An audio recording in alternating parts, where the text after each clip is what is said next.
Imprudencia de peatón terminó con su vida. Persona de la tercera edad muere atropellado al cruzar vía de alta circulación por lugar no permitido. Quito soportó intensas lluvias que provocaron varias emergencias. Cabildo quiteño presenta balance sobre afectaciones de la etapa invernal en la capital. José Serrano, Viviana Bonilla y Carlos Bergman se perfilan como las nuevas autoridades de la Asamblea Nacional.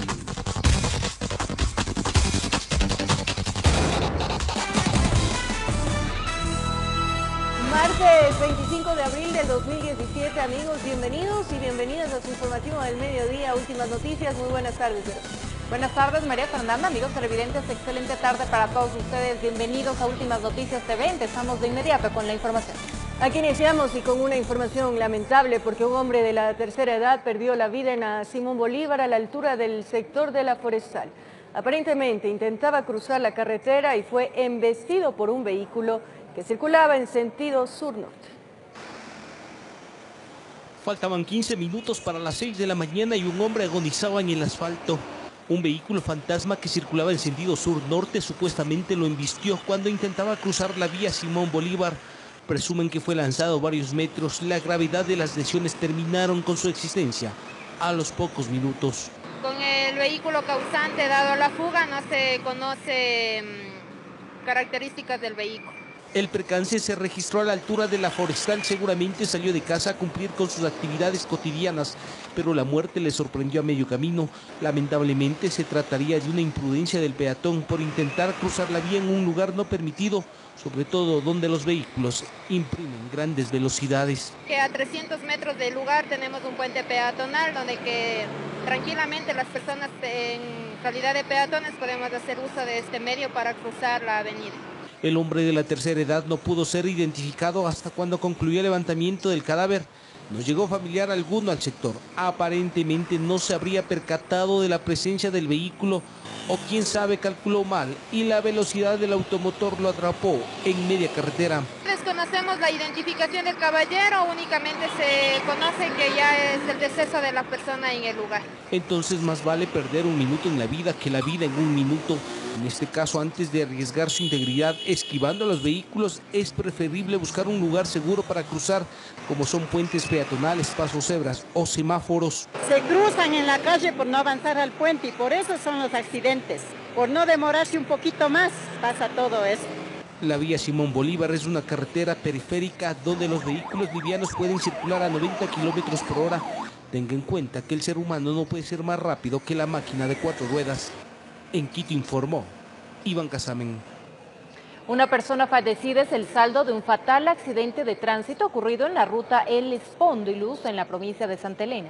Testigos indican que una falla en el automotor hizo que el conductor perdiera el control del vehículo, estrellándose en contra de un bus que viajaba en sentido contrario. Un trágico accidente de tránsito en la vía San Pablo-Santa Elena, en la ruta del Espóndilus, cobró la vida de Carlos Javier Gavino Orrala, de 41 años, quien viajaba desde la parroquia Manglar Alto hasta el cantón La Libertad. Según testigos, aseguran que al automóvil donde viajaba el fallecido se le alzó el capó. Esto impidió la visibilidad del conductor y perdió el control, estrellándose de frente contra un bus de transporte público. El bus viene en su derecha porque viene de la terminal. Entonces el auto venía para Santa Elena. En eso que viene con el bus se da porque se alza el capó. Entonces el chofer pierde el control. Es posible de que pronto el seguro del capó no cogió bien, no sujetó bien y por producto de esto se abrió el capó y perdió la visibilidad del conductor. En el accidente también está involucrada una camioneta, la que se presume venía detrás del automóvil y fue impactada. Es un choque frontal, hasta ahorita tenemos lo que es un choque frontal y involucrado también hay otra camioneta, la que posterior se dará a conocer a ustedes la participación o el grado de intervención que tuvo en el accidente. Familiares del occiso llegaron al lugar. La esposa expresó que había salido de la casa a comprar materiales para su trabajo. ¿A qué se dedicaba el señor? Él es técnico en refrigeración. ¿Qué venía a Santa Elena? Sí, venía a comprar material. Ahora me llamó mi hermano que había tenido un accidente, pero no sé, no me dijeron nada. Por favor. Personal de la OIAT realizaron el peritaje correspondiente para determinar las causas que ocasionaron este fatal accidente. Desde la provincia de Santa Elena informó Darwin Villao. En Chimborazo, una mujer cae al río junto a su hijo de 1 año. El pequeño habría sido arrastrado por la corriente, hasta el momento no aparece. Su madre logró salir de las aguas.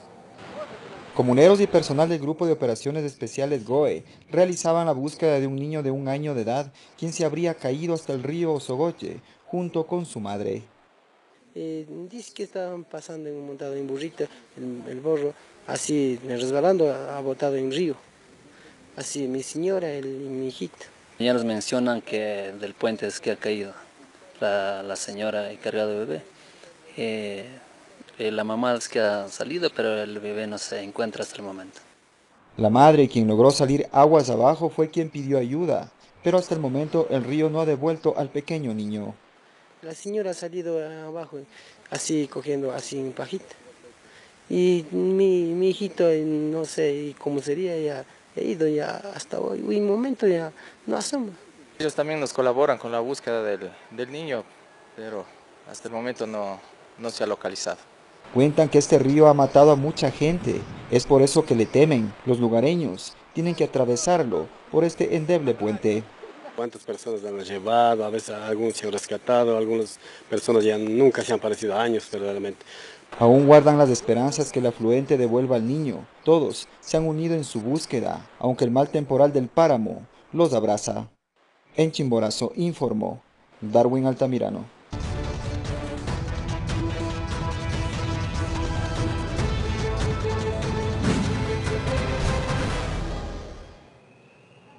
Trece barrios del norte de Quito se vieron afectados la tarde de este día lunes 24 de abril a causa de una fuerte lluvia. Algunas vías tuvieron que ser cerradas debido a las inundaciones por acumulación de agua. 30 autos quedaron atrapados en un edificio y 3 árboles cayeron.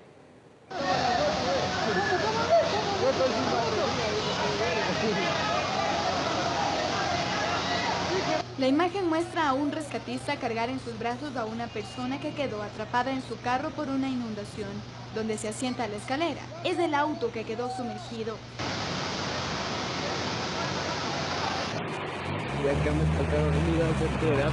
Y es que la tarde de este 24 de abril el norte de la capital soportó una fuerte lluvia. Las redes sociales fueron la plataforma que ayudaron a identificar incluso a las autoridades los lugares y avenidas más afectados. En el sector de La Carolina y avenida Gaspar de Villarruel se reportó la caída de 3 árboles, mientras que en la Mariana de Jesús, Carapungo, Calderón, La Granja, Rumipamba, Llano Grande y Chico, La Primavera, Iñaquito, Jipijapa, El Batán y Tenis Club se registraron inundaciones. Realmente ingresó el agua por la calle, más que por otro lado, y se nos inundó un bonito auditorio que tenemos, aproximadamente con 1,50 m de profundidad. Ahora el cuerpo de bomberos nos está ayudando a desalojar porque estamos bajo la alcantarilla. Vías como la 10 de agosto y Naciones Unidas fueron cerradas por la acumulación de agua-lluvia, en tanto que 30 autos quedaron atrapados por la misma razón en un edificio ubicado en la Amazonas de Pereira. La Secretaría de Seguridad y Gobernabilidad rescataron 30 vehículos de este edificio al norte de la ciudad. Solo uno no pudo ser rescatado ya que está tapado totalmente del agua.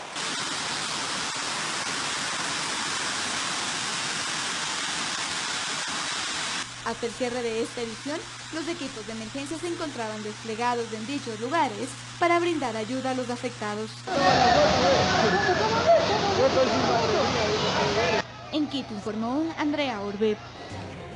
Es que el fuerte temporal no da tregua en la capital de la República. Ayer se registró un fuerte aguacero que convulsionó el norte de la capital, como vimos en las imágenes. Por eso nos vamos a trasladar a las instalaciones del COE Metropolitano, porque allí se encuentra nuestra compañera Sofía Vintimilla, quien nos tiene la información del balance oficial emitido por el Cabildo Capitalino. Te escuchamos, Sofía, adelante.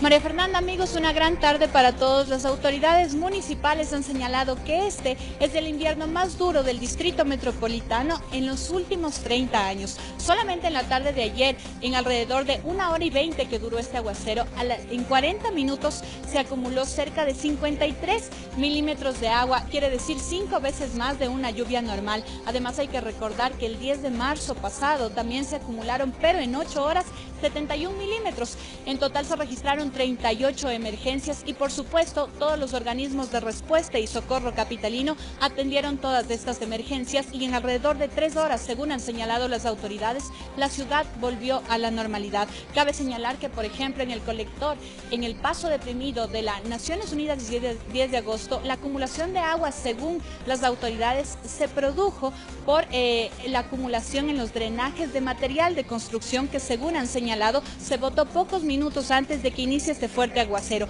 Pero veamos cuál es el balance total durante este invierno. Se registran ya alrededor de 700 emergencias. Escuchemos las declaraciones del secretario de Seguridad, Juan Zapata.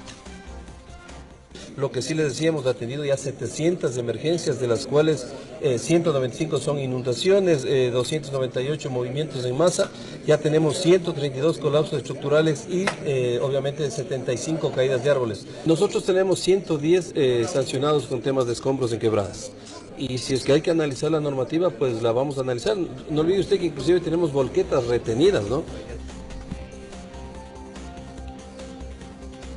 Precisamente las autoridades han señalado que, de ser del caso, analizarán las ordenanzas para sancionar con unas medidas mucho más drásticas a quienes boten basura e incumplan con las normativas de la ciudad para prevenir, por supuesto, este tipo de emergencias como se produjeron en la tarde de ayer. Recordemos que esta colaboración ciudadana es muy importante para prevenir inundaciones y desastres aquí en la capital. También cabe señalar que el fondo de emergencia se activó hace 3 semanas cuando la ciudad fue declarada en emergencia, y de estas $35,000 ya se ha utilizado para familias acogientes y para menguar todas estas emergencias que se han producido en la capital. Y por supuesto, las autoridades han dicho que en las próximas semanas las lluvias intensas continuarán y cabe señalar y prevenir a toda la ciudadanía, porque según el INAMI ha dicho que hoy en la tarde se podrían producir tormentas eléctricas, vientos fuertes e intensas lluvias como las que vimos el día de ayer. También es un dato muy importante que la lluvia de ayer no se había producido en el Distrito Metropolitano hace 25 años. La colaboración ciudadana, una vez más, es muy importante. Tomen las debidas precauciones, conduzca con precaución y esté atento a todos los organismos municipales a través de las redes sociales y, por supuesto, nosotros, los medios de comunicación, que estaremos informando de primera mano todo lo que transcurra y cualquier emergencia, a cualquier alteración que usted pueda ver en paredes, grietas e inclusive en las calles, por favor comunicarse de suma urgencia con el ECU 911, con el número 911, para que sean atendidas lo más pronto posible. Esta es la información que transcurrió hoy en la mañana a través de esta rueda de prensa de las autoridades del Cabildo Quiteño. Compañeros, ustedes continúan con más. Para todos una gran tarde. Gran tarde también para ti, Sofía. Estaremos pendientes del próximo reporte de las autoridades y a tomar las recomendaciones del caso. Seguimos con más.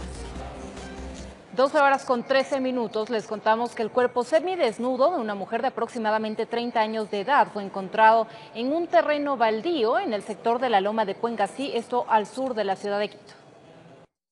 Amigos que ingresaron al terreno abandonado se llevaron un gran susto. Uno de ellos, cuando caminaba en medio de las hierbas y matorrales, casi pisa el cadáver.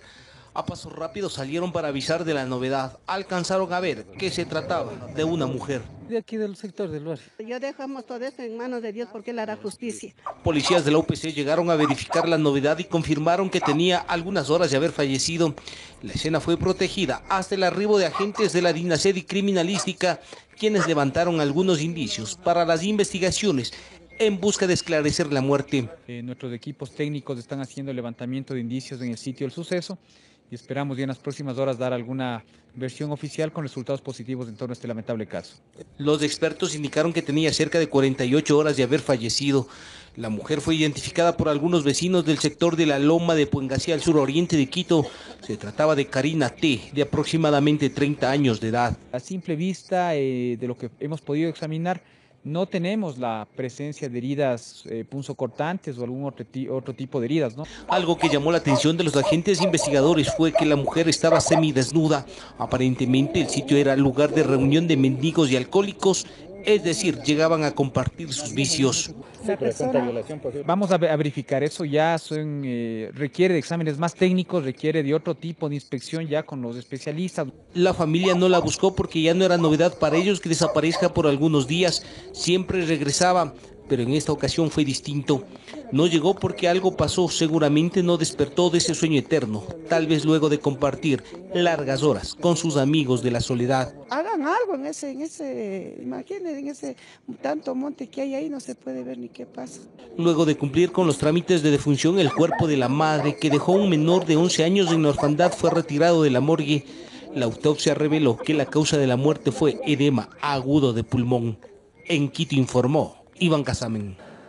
Por otro lado, en la ciudad de Guayaquil, la policía y la fiscalía investigan la desaparición de un recién nacido. La madre del niño está detenida.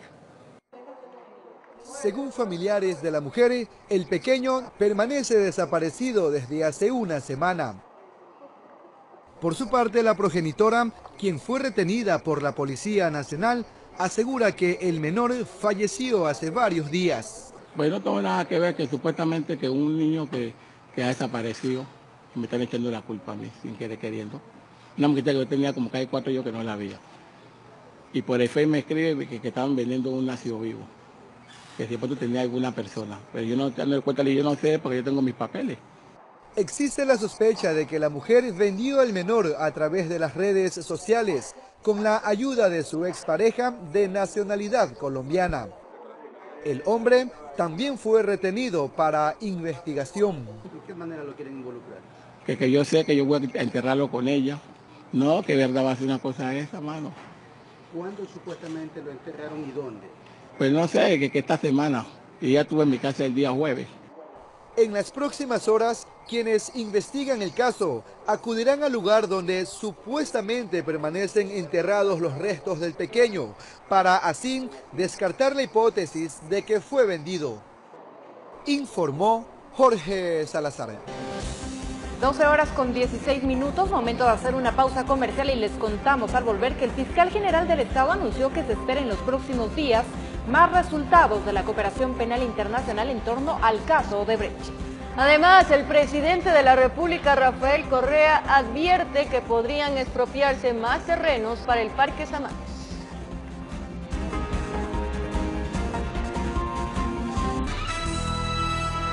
12 del día con 20 minutos, amigos. Es un placer seguir con ustedes aquí en Últimas Noticias. Regresamos con ustedes. Continuamos informándoles y les contamos que el presidente de la República, Rafael Correa, advirtió que expropiará terrenos de ISFA que están contemplados dentro del proyecto total del Parque Samanes al norte de Guayaquil. Esto si es que en los próximos días no se llega a un acuerdo para la compra-venta de estos espacios. Son alrededor de 164 hectáreas que todavía no son del Parque Samanes y que pertenecen al Instituto de Seguridad Social de las Fuerzas Armadas. Así que Guayaquil, yo ya dejo el gobierno el 24 de mayo. Ya voy a esperar solo esta semana para llegar a un acuerdo con el ISFA. Estos terrenos cuestan cerca de 14 millones de dólares, querían permuta con otros terrenos, pero si esta semana no se llega a un acuerdo con el ISFA, la próxima semana, en uso de mis atribuciones constitucionales, expropiaré estos terrenos para beneficio de Guayaquil. Zonas necesarias para completar totalmente esta emblemática obra gubernamental.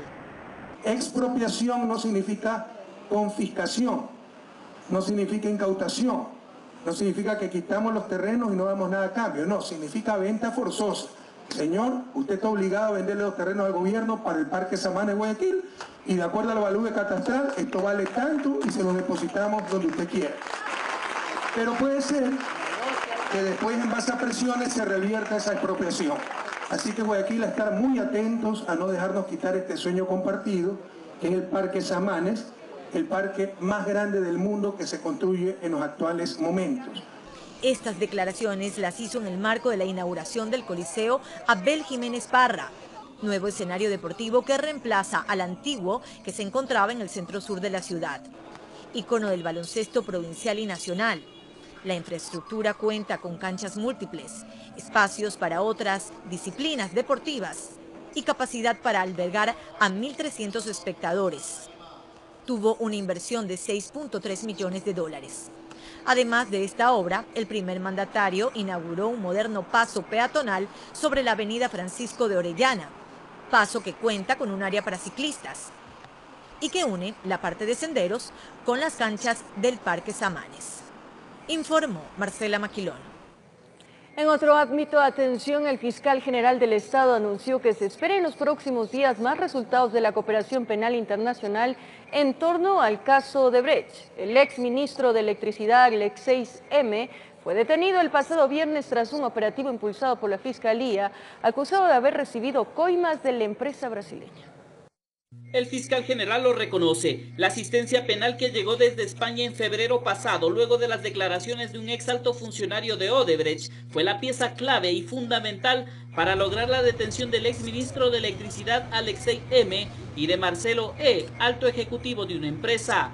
Esa asistencia penal nos da una información relevante sin duda, pero tenemos que contextualizarla con otros casos. Chiriboga asegura que la Fiscalía ha actuado con celeridad, rechaza cualquier crítica en torno a supuestos retrasos en este caso y no descarta que en las próximas horas existan más pistas que puedan surgir de la cooperación internacional. Son estrategias que la propia Fiscalía tiene, ¿no? Vamos a esperar en esta semana seguramente más información de otras asistencias penales. Además, adelanta que continúan trabajando con Odebrecht para conseguir un acuerdo de reparación económica al Estado ecuatoriano. Estamos trabajando en esta semana, voy a tener nuevas reuniones con Odebrecht para ver si logramos un acuerdo de cooperación con ellos en la medida de que ellos se sujeten a la legislación ecuatoriana. Lo llevamos 3 meses discutiendo, básicamente porque Odebrecht exige condiciones que la Fiscalía no las puede conceder porque son concesiones que están fuera de la ley. Ratifica que hasta el momento no existe ninguna lista de implicados en este caso de corrupción que envuelve a varios países donde la empresa Odebrecht impulsó sus trabajos. No existe tal lista, fue un imaginario que se creó en los medios pero que no existe. Informó Javier Gallo. Catedráticos universitarios critican la decisión de la Superintendencia de Comunicación de sancionar a 7 medios de comunicación por la no publicación de la investigación del diario argentino Página 12.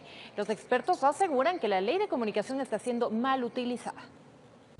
La resolución se emitió el pasado viernes. Sancionar a 7 medios de comunicación por censura previa al no publicar una supuesta investigación del diario argentino Página 12 en contra del ex candidato Guillermo Lasso. Horas más tarde, desde el gobierno se emitían las primeras reacciones. El presidente de la República, Rafael Correa, felicitaba la decisión, mientras que Lenín Moreno, presidente electo, la criticaba. Y qué bueno que tengamos una ley de comunicación que empodere al ciudadano para defender su derecho, el derecho a la información. También he pedido, no sé si usted se informó, señor periodista, también he pedido que se dejen subsistentes. 2 catedráticos expertos en comunicación analizan la decisión tomada por la Supercom.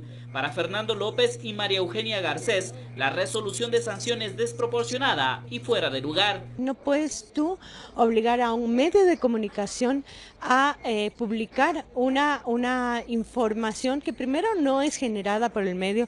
A mí me parece que no es sino una forma de ejercer el poder político del Estado sobre los medios de comunicación. Critican la aplicación de lo que afirman es una ley punitiva, que lo único que busca es imponer desde el poder su verdad. Ha servido para realmente afianzar las políticas del gobierno al controlar voces que el gobierno puede considerar y considera de hecho voces distintas. Y que esto ha hecho que en Ecuador se viva una política de persecución a los medios y a los periodistas. Consideramos que la ley debe haber, pero una ley que sea garantista de derechos, no una ley que esté viendo a los medios como enemigos. Lo que queda claro es que el control de la comunicación, de los medios de comunicación, es un tema clave para el ejercicio del poder político en el Ecuador en este momento.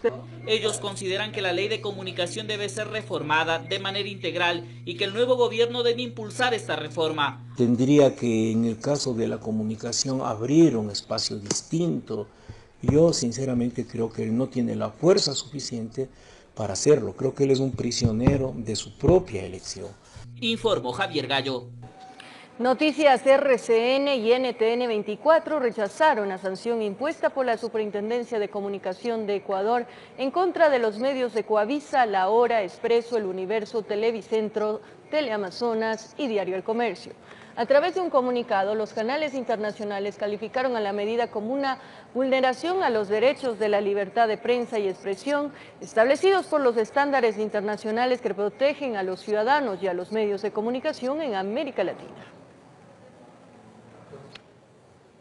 12 horas con 27 minutos y este lunes se reinstaló la audiencia sobre la supuesta venta ilegal de frecuencias de radio. El denunciante, el cantante Gerardo Morán, se retractó de la acusación por este caso.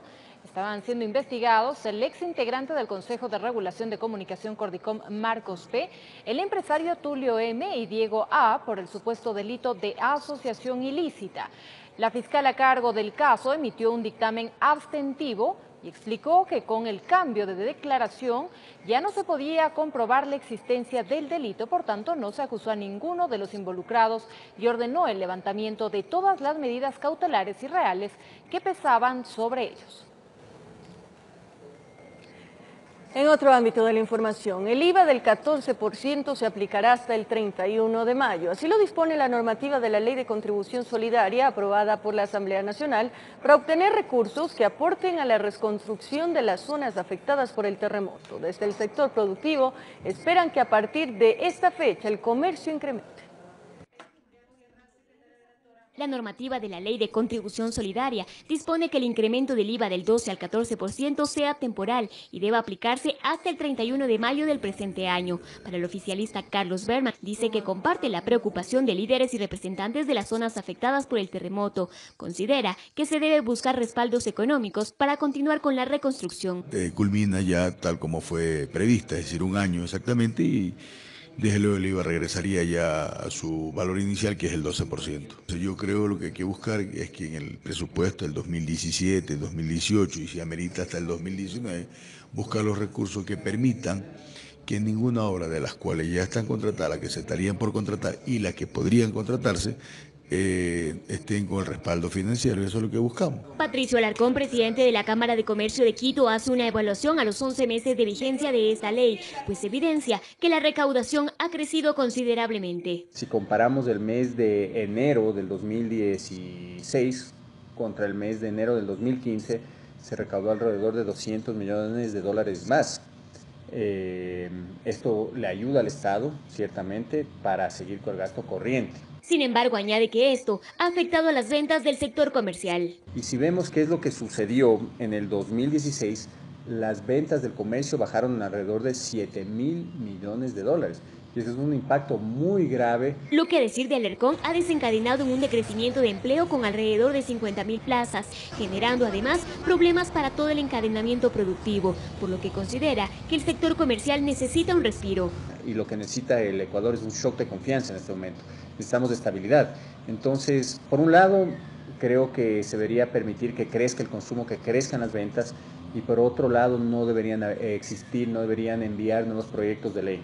Que el IVA vuelva al 12% como está dispuesto en la ley generará una baja de precios paulatinamente, lo que representa un mensaje positivo para el sector productivo, dice. Mientras más poder adquisitivo usted le dé al trabajador, le dé a la ciudadanía, más puede consumir. Definitivamente, esperemos que suba el consumo. Hasta el momento, la recaudación total por la aplicación de la ley solidaria es más de $1.250 millones. De esa cantidad, 555 millones corresponden a la recaudación por el 2% del IVA adicional. En Quito informó Adriana Rojas. Y más del 60% de miembros de las Fuerzas Armadas optaron por el nuevo sistema de seguridad social. El Ministerio de Defensa señala que la sostenibilidad del ISFA está garantizada. Cerca de 11.000 miembros de las Fuerzas Armadas eligieron acogerse al nuevo sistema de aportes a la seguridad social, norma que fue parte de la aprobada Ley de Fortalecimiento de Regímenes Especiales de las Fuerzas Armadas y Policía, aprobada 6 meses atrás. Desde el Ministerio de Defensa, se destaca que este cambio influirá positivamente en el ingreso neto que recibirá cada integrante de las Fuerzas Armadas. Actualmente ellos de su sueldo destinaban el 23% como aporte individual, y ahora lo harán con el 11.45. Y eso tiene un efecto inmediato, que es el incremento en sus ingresos netos mensuales de aproximadamente el 15%. Este cambio no afecta la permanencia de los integrantes en el régimen especial que mantiene las Fuerzas Armadas. Es importante aclarar y recalcar que los militares, tanto del anterior sistema como del nuevo sistema de aportes, siguen perteneciendo al régimen especial de seguridad social de las Fuerzas Armadas. Los estudios financieros realizados en torno a la aplicación de esta normativa garantiza la sostenibilidad del ISFA. Si bien el aporte se reduciría también las prestaciones son calculadas de una manera diferente. Criterio que no es compartido por un ex general de la República. En esa época era que se aportaba cerca del 23 y 26% respectivamente del patrono y también del afiliado voluntario. Hoy es solamente del 20-60. Eso afecta a la sostenibilidad. Pensiones de retiro, mortoria, cesantía, son temas que no llegaron a satisfacer sobre todo a militares en servicio pasivo. El bajarle la mortoria de 2.800 a 1.300 es regresivo, los derechos son progresivos. El eliminar la mortoria para el personal en servicio pasivo es regresivo. El eliminar la cesantía para los mineros de servicio activo de las futuras generaciones es regresivo. Uno de los cambios, por ejemplo, es en las pensiones de retiro, que fue el tema más conversado, que antes se tomaba en cuenta el último sueldo y ahora, como sucede en el régimen general, se toma el promedio de los 5 años de mejores sueldos. ¿Cómo se piensa que ese sistema va a ser fortalecido y que le estamos dando vida? El personal en servicio activo, que decidió no acogerse al nuevo sistema de seguridad social, mantendrá el régimen financiero vigente anterior a esta ley reformatoria. Informó Miguel Ángel Bedoya. En su última intervención multitudinaria, el presidente electo Lenín Moreno ratificó su propuesta de crear 40 universidades técnicas en su gobierno.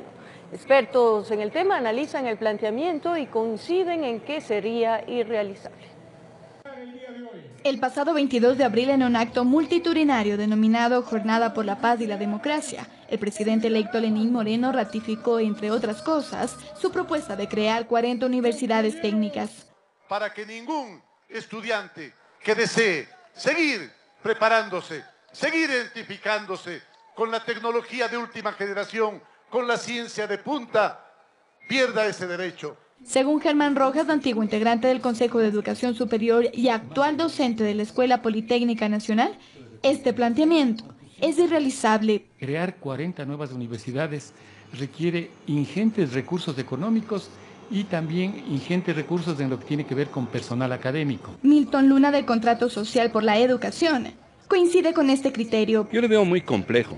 Si una universidad no se crea por decreto ni de la noche a la mañana. El tema del presupuesto para crear dichas universidades sería el más preocupante. Si usted quiere hacer que funcionen 40 nuevas universidades, necesitaría al año unos 2.400 billones de dólares adicionales. ¿De dónde se va a sacar este dinero? Dice que en los 10 años de gobierno actual se eliminaron 100 de 140 institutos técnicos, que si se quiere reconvertir a estos existentes, se debería llamar a esa acción por su nombre. Me parece, hay una confusión entre el proyecto de reconversión de estos 40 institutos con la supuesta creación de 40 nuevas universidades técnicas, porque universidades técnicas eso no existe. Luna rescata la idea de fijar la mirada en la educación técnica, sin embargo asegura que se debería pensar cómo hacerlo para no descuidar otras universidades. Es necesario que se involucre y se ponga el apoyo a las politécnicas que están en este momento funcionando. Ambos hacen recomendaciones. Los actores educativos y sociales deberían necesariamente participar en la elaboración y seguimiento de esa política. Yo pediría que el presidente electo Moreno aclare su propuesta, la concrete, para que se convierta en un contrato con el país, algo que sea realmente factible y que nosotros podamos supervisar que se realiza y luego tomarle cuentas una vez que termine su periodo. En Quito informó Andrea. 2 minutos, amigos, es momento de revisar estas noticias destacadas que son parte de nuestro diario de la tarde, ya en circulación en las calles de Quito. Últimas noticias, con noticias no tan positivas, porque otra mujer fue asesinada. El cuerpo de una joven de 25 años fue encontrado por un vecino en San Isidro de Puengasí. Las autoridades policiales indicaron que hallaron huellas de golpes en el rostro de la chica. Lamentable. Y las fuertes lluvias no dan tregua, pero tenemos héroes que estuvieron dentro de esos operativos en el aguacero. Diego y Freddy nos va a contar la historia Carlos Mora. Además, tendremos en Vida Sana algunas recomendaciones para las mujeres sobre belleza. ¿Cómo estás, Carlos? Cuéntanos sobre este asesinato de esta mujer que nos conmociona nuevamente. Siguen aumentando presuntamente los casos de feminicidio. Sí, María Fernanda, buenas tardes para ti, a los televidentes. A una semana de que se produjo el hallazgo de una mujer también fallecida en el barrio San Lorenzo, el norte de Quito. Ayer ocurrió lo mismo, pero esta vez en el barrio de San Isidro de Puengasí, donde un vecino que pasaba ahí por la zona, por una de las calles del barrio, encontró el cuerpo de una chica de apenas 25 años, era vecina del barrio, la gente la conocía, el vecino que la halló de hecho sabía quién era. Y bueno, ayer se hizo el levantamiento del cadáver, la familia por supuesto, como es de esperarse, estaba muy afectada. Y la policía investiga el caso porque lo que se notó, según las huellas que tenía el cuerpo de esta chica de 25 años, eran golpes en el rostro que pudieron ser los que acabaron con su vida. Un dato adicional es que ella tenía ya un hijo de 11 años. Lamentable. Ahora vamos a hablar del fuerte temporal, los estragos. Ayer estuvo fuerte la lluvia registrada en la capital de la República y se dieron varios incidentes. Pero dentro de esto hubo unos héroes, los héroes que salvaron a estas personas que estaban atrapadas, por ejemplo, en las imágenes vemos en ese automotor, en ese paso desnivel. Exactamente, esas imágenes las vio medio Quito ayer de estas dos personas que fueron rescatadas ahí desde este automóvil que quedó prácticamente anegado por la lluvia. Y bueno, hoy encontramos pues a los que rescataron a esas personas. Se tratan de Freddy Cacuango, a quien vemos ahí en pantalla, y Diego Panamá, quienes fueron los dos obreros. De hecho, no eran rescatistas ni de bomberos ni de la Policía Metropolitana, eran dos obreros de una construcción cercana que al ver esta situación decidieron bajar una escalera, bajarse ellos a rescatar a estas dos personas, estos dos adultos mayores que tenían este grave problema, y los demás obreros también ayudaron a rescatar a estas personas. Así que también en medio de esto, una felicitación, un agradecimiento a estos obreros héroes que tuvieron este acto heroico ayer. Unos héroes, sin duda, unos héroes, y la familia estará totalmente agradecida. No todos pueden hacer este tipo de actos. Y tenemos que hablar también de los deportes, porque hay atletistas que se están poniendo en una escala muy importante a nivel internacional. ¿De quiénes se trata? Anoche llegaron las gacelas, así se conoce a las velocistas ecuatorianas, que clasificaron ya al Mundial de Atletismo del Hombre de Londres, en las costas de 4x100. Ayer anoche arribaron ahí a Tababela y ahí dijeron que de hecho se están preparando para otras competencias, porque aparte de las postas ya quieren llegar a las competencias individuales de 100 y 200 metros en el Mundial de Londres, que se desarrollará en agosto. Así que mucha suerte, por supuesto, a estas grandes atletas ecuatorianas. Desde ya orgullosas de ellas por haber llegado hasta el Mundial. Y para finalizar nuestro suplemento de los días martes, Vida Sana, hablamos de la belleza. Sí, hoy hablamos sobre los cuidados que hay que tener con las pestañas postizas que usan algunas mujeres, por supuesto, y unas nuevas tendencias también de estas, algunas pestañas que crean un efecto en 3D, según cuentan los especialistas, y los cuidados que hay que tener con eso para no afectar, por supuesto, la visión. Ahí son algunos de los consejos que estamos presentándoles hoy en nuestra revista Vida Sana. Muchas gracias, Carlos. Abrigarse, parece que va a llover esta tarde también en la capital de la República. Tomar las precauciones del caso. Es momento de una nueva pausa. Ya regresamos con más.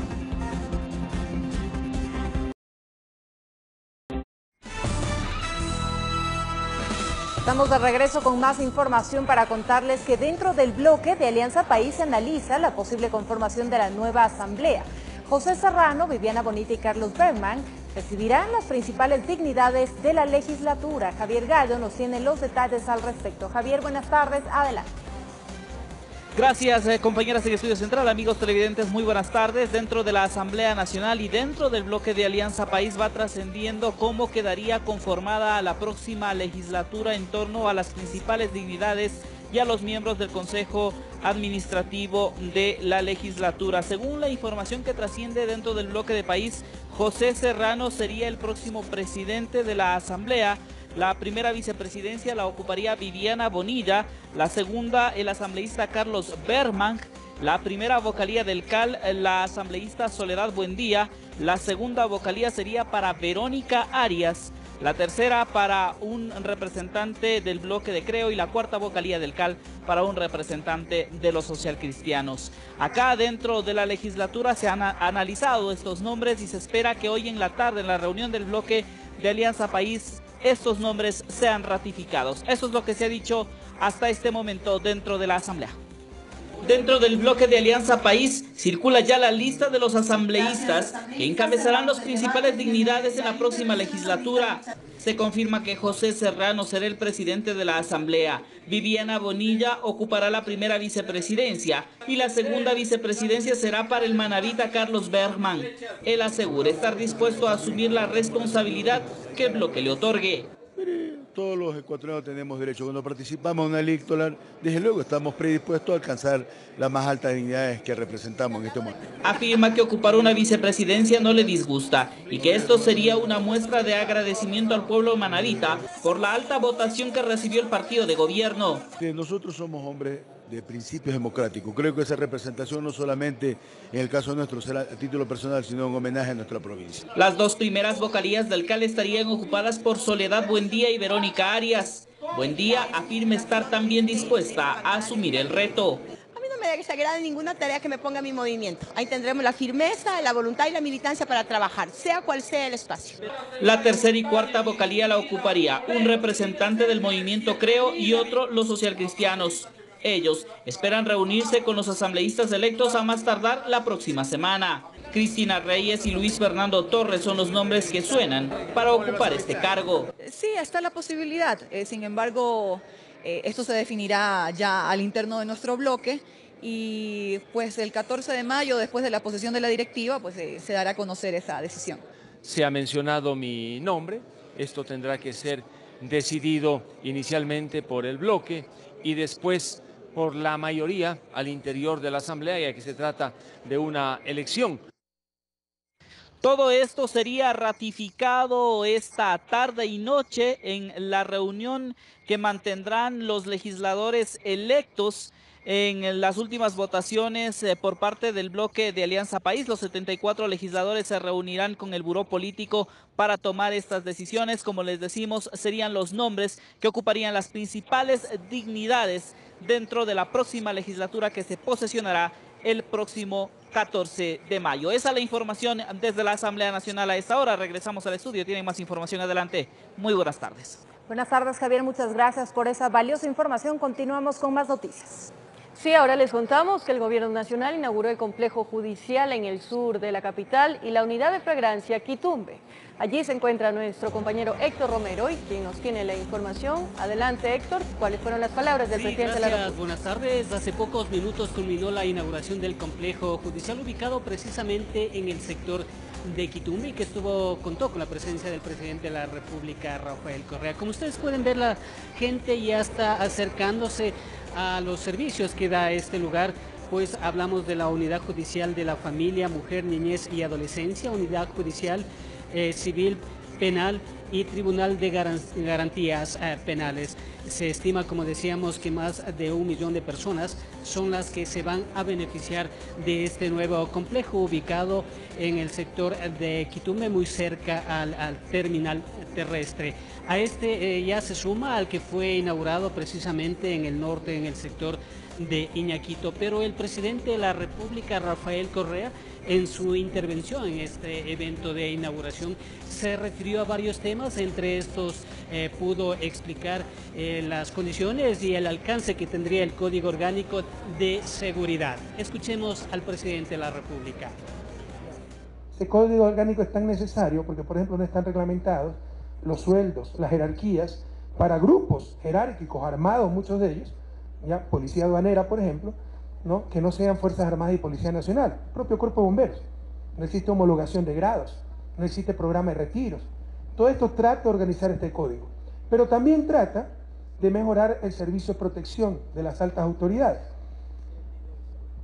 En estos momentos, por ejemplo, el presidente, la protección se la da a las Fuerzas Armadas y algunas veces equipos mixtos con la Policía Nacional. Por eso se ha presentado en este Código Orgánico de Seguridad, de su tercer libro, un servicio civil de protección a las altas autoridades, civil pero armado, preparados para ello. Cómo tratar con los ciudadanos en caso de emergencia, cómo evacuar al presidente, dónde llevarlo. Pero no solo el presidente, vicepresidente, familia de las altas autoridades. Esto no es otra cosa que el modelo norteamericano y de muchos otros países, el famoso servicio secreto. Pero aquí ya empezaron con la ingrata tarea de decir que queremos crear una guardia pretoriana. El jefe de Estado también anunció que en los próximos días inaugurará aquí en el sur de Quito la plataforma social ubicada a pocos metros de ese complejo. Esta es la información que nosotros generamos desde el sur de la capital. Buenas tardes. Muy buenas tardes, Héctor. Los detalles a las 18:55 en el Comercio TV.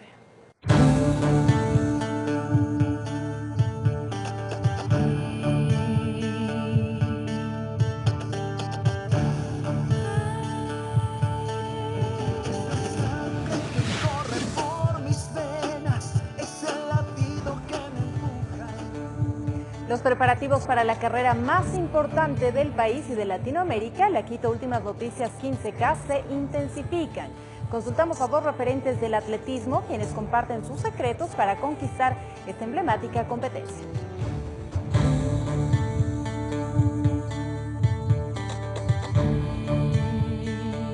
Los hermanos Franklin y Marta Tenorio se han convertido en una leyenda viviente cuando se trata de hablar de la Quito Últimas Noticias 15K, la carrera más importante del país y Latinoamérica. Comparten la idea de que una adecuada preparación física es primordial para el disfrute de una competencia. Y a poco más de un mes del gran evento, los entrenamientos se intensifican. Franklin es el director técnico de la carrera. Dice que la edición 57 es especial, pues días antes se realizará un simulacro. Nos tomaremos las calles 3 semanas antes de la competencia, que todos puedan correr los 15 kilómetros antes, que puedan probarse. En mis épocas recuerdo que nos gustaba a los quiteños ir a probar la ruta, ir por último a ver dónde había unos pequeños desperfectos en la carretera y uno estar familiarizado con el recorrido. Marta, más conocida como la reina de la Quito Últimas Noticias 15K, quien ostenta el récord de la mayor cantidad de competencias ganadas con 10 triunfos, dice que no existe secretos, solo disciplina, constancia y perseverancia. Es una carrera linda, es una carrera emblemática y el hecho mismo, el ambiente le permite a uno entrar a disfrutar. No hay secretos para eso, pero sí tener una preparación adecuada porque es una carrera muy técnica y es una carrera que exige mucho. Este año la competencia busca resaltar el espíritu de la mujer atleta. Tengan ese realce que de pronto la carrera por unificar, por tema televisión, por tema patrocinios, por temas logísticos, se hacía de que corran con el grupo totalmente, pero este año queremos hacer de que las 30 chicas élite extranjeras y ecuatorianas corran 10 minutos antes de la salida oficial. Una carrera que no solo para los quiteños se ha convertido en una tradición, sino para todo un país y que ha captado la atención de atletas internacionales. La edición 57 llega cargada de innovaciones con altas expectativas. Disfrutemos con la competencia. Este año insistimos que nos visiten nuestras páginas web, que nos sigan en las redes sociales. Tenemos innovaciones como por ejemplo tips, recomendaciones en el aspecto nutricional, en el aspecto de preparación, el aspecto motivacional. Son 18.000 cupos y ya puede inscribirse en diferentes puntos de la capital o a través de la página web www.quitoultimasnoticias.